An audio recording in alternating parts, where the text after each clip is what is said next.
Since Harvard University is nearly 400 years old, nearly everything that happens on campus has already happened before. But as the arrival of Harvard's new Muslim chaplain shows, there's still some exceptions to that rule. Adam Riley has more. On a purely human level, the most remarkable thing about Khalil Abdur-Rashid becoming Harvard's Muslim chaplain is that he was alive to take the job. I was walking home one night from class, walked through the wrong neighborhood, and I got mugged. And the person pulled out a gun and pointed it point blank at my face. And I gave them my wallet. They wanted my watch. The watch was a family heirloom when the 19-year-old Abdur-Rashid threw it at his assailant. He pulled the trigger. And when he pulled the trigger, the gun jammed. Right? So it was right here, and the gun jammed. And I ran. That night in Atlanta sent Abdur-Rashid into a period of deep introspection and ultimately led him to embrace Islam. I grew up in a convert family. I went to the mosque and the church. So my mother gave me the Quran, and she gave me the Bible. She said, read both. Make your own decision. And I read both. For me personally, I understood the Quran better.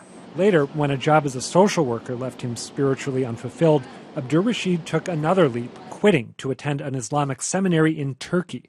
Now, after stints at Columbia and SMU in Dallas, he's been hired as Harvard's first ever full-time Muslim chaplain. Students are not just cerebral beings, they're spiritual beings as well.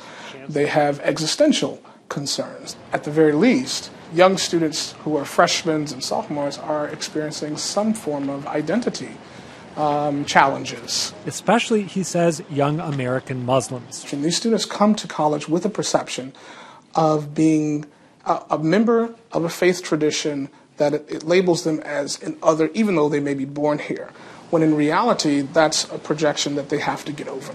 It's not just about understanding that there were Muslim slaves here, but it's also understanding that our four founding fathers of this country had encounters with Islam. The Harvard chaplain's office is huge, with more than 30 men and women representing a host of faiths and denominations.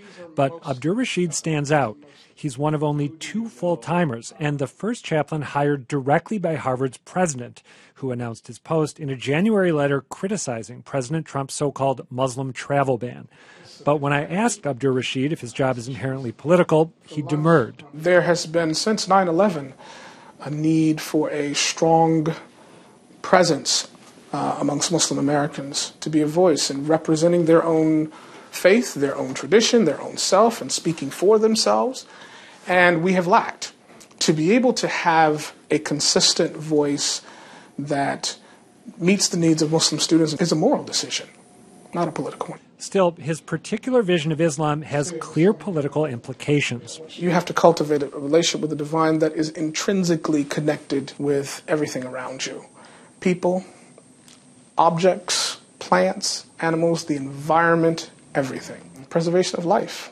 That means supporting the lives of undocumented immigrants, supporting the lives, of DACA students, because part of life is ensuring strong families. On Friday, Abdur-Rashid will lead morning prayers at Harvard's Memorial Church. It's another milestone and a reminder that Harvard, originally a Puritan seminary, is changing with the times. Adam Riley, WGBH News. For the second straight year, the majority of students accepted by Harvard College were non-white. Also, if Abdur-Rashid's father looks familiar, that's because he was Chuck Khalil Barris, the first black mayor of Stone Mountain, Georgia in 1997. That's the birthplace of the Ku Klux Klan.